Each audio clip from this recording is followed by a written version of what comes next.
জমি মাফিয়াদের দৌরাত্মে আতঙ্ক ঝাড়গ্রাম জেলা জুড়ে। অভিযোগ, হুমকি ও নানা রকম প্রলোভন দেখিয়ে সাধারণ মানুষের জমি হাতিয়ে নেওয়ার চেষ্টা করছে ঝাড়গ্রামের মাফিয়ারা।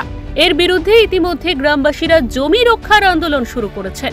জানা গিয়েছে, ঝাড়গ্রাম ব্লকের শালডাঙ্গা, কন্যাডুবা, ভান্ডারিকাটা, গড়গড়িশোল, গোকুলপুর, মাটিহানা সহ একাধিক এলাকায় দীর্ঘদিন ধরে চাষবাস করছেন কৃষকেরা। সেই জমিতে কোম্পানি তৈরি করার নাম করে জমি হাতিয়ে নেওয়ার চেষ্টা করা হচ্ছে।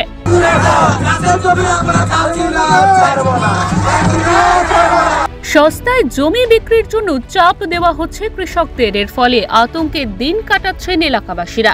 পুরো ঘটনাটি জেলা প্রশাসনকে জানানো হয়েছে। পাশাপাশি কৃষকেরা জমি রক্ষার একটি কমিটি গঠন করে আন্দোলনে নেমেছেন। এখনো অবধি 500 জন গ্রামবাসী একজোট হয়ে এই আন্দোলনে নেমেছেন। তাদের একটাই বক্তব্য, প্রাণ দেব, জমি দেব না। গ্রামবাসী শিবানী সিং বলেন, আমরা আন্দোলন করছি, জমি আমরা বিক্রি করব না, এখানে কোনো কোম্পানি হতে দেব না, আমরা আন্দোলন চালিয়ে যাব। আমাদের সমস্যা হচ্ছে এই জমি নিয়ে আন্দোলন করছি। কেন আন্দোলন কেন করতে হচ্ছে? এই কলকারখানা কোম্পানি নিয়ে দিবে আমাদের জমিগুলো। কোম্পানি কি এসেছিল আপনার কাছে? আমাদের কাছে আসছেনি, শুনছি আসছে বলছে। তাহলে কারা আপনাদের জমি নিতে? কোম্পানি দালাল লোক। কি বলছে আপনাদের? আমরা বলতে চাইছি আমাদের জমি আমরা ছাড়বো না। আমরা এইভাবে আন্দোলন করে যাচ্ছি, চলবে, করে যাব। আমাদের আন্দোলনটা এইভাবেই চলবে। আমরা এখানে কোনো কলকারখানা করতে দেব না, আর দিচ্ছি না, দেব না। আরেক গ্রামবাসী বলেন, এই এলাকা উর্বর, এখানে চাষাবাদ ভালো হয়, তাই গ্রামবাসীরা আন্দোলনে নেমেছে এই জমি দখল আটকানোর জন্য। তিনি বলেন, আরো জঙ্গলমহল এলাকা রয়েছে, সেখানে কারখানা খোলা হোক, আমরা বাধা দেব না।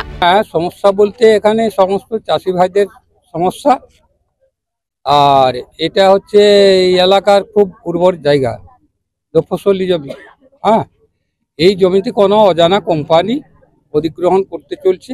অধিগ্রহণ ঠিক নয়, মানে চাষিদেরকে, গরিব চাষিদেরকে ভুলভাল বুঝিয়ে একটু বেশি পয়সা রেট দিয়ে তাদের কাছ থেকে খরিদ করে নিতে চায়। আর এর প্রতিবাদে আজকে যারা মাফিয়া বলে চিহ্নিত হচ্ছে এলাকার মানুষের যেটা দাবি, ওই মাফিয়ারাই এই সমস্ত মানুষদেরকে নিয়েই মহামিছিল করেছে কৃষি জমি রক্ষার স্বার্থে।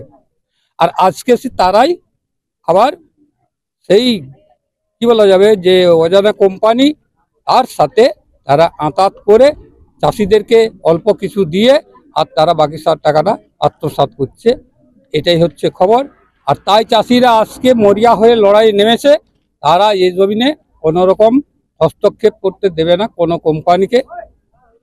তাই বলে যে এলাকার মানুষ এরা শিল্প বিরোধী, তাও নয়। কারণ আমাদের জঙ্গলমহলে বহু মাঠ জায়গা রয়েছে, যেখানে আমাদের এই পাশেরই অঞ্চল 5 নম্বর নেতাবড়া অঞ্চল, এখানে গেলে আপনারা দেখবেন গোটা মাঠ, সে একরের পর একর, একরের পর একর, হেক্টরের পর হেক্টর যে মাঠ, সেই মাঠের মধ্যে হোক, সেখানে সেই এলাকার মানুষও উপকৃত হবে। ঝাড়গ্রাম শহর যেতে হবে না তাদেরকে। জমি মাফিয়ার দৌরাত্ম্য রুখতে সরকারি প্রশাসনের সরাসরি হস্তক্ষেপ চেয়েছেন আন্দোলনকারীরা। ঝাড়গ্রাম থেকে অরূপ ঘোষের রিপোর্ট, ওঙ্কার বাংলা।